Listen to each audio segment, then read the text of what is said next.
بعضی وقتا ما حالمون خیلی بده، ذهنمون خیلی شلوغ، ولی نمیدونیم چیکار کنیم که آروم بشیم. یه تمرین خیلی ساده، انقدر ساده است که خیلی زود اثر کنم هست، انجام بدیم با هم و ببینیم تاثیرش چی هستش. خودتون دیگه ببینید حس و حالتون چقدر تغییر میکنه.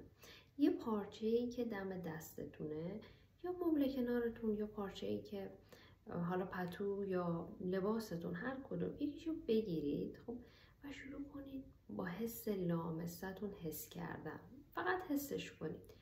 حتی میتونید چنگش بزنید اگه استرستون خیلی بیشتره، ولی همینجوری حس کنید و شروع کنید به رنگاشو نگاه کردن یا تار و پودشو نگاه کنید. همینجوری ادامه بدید و نگاه کنید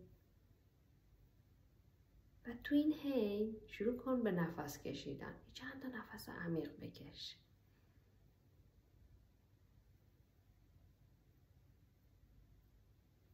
تموم شد. مدیتیشن کردی، به لحظه حال اومدی و خوش اومدی. تمرین مدیتیشن همینه. قرار نیست خیلی چیز عجیب غریبی تجربه بشه که خیلی هم جا افتاده. این تمرین خیلی تمرین ساده، یه انجامش بدی و نتیجهش رو به هم بگو.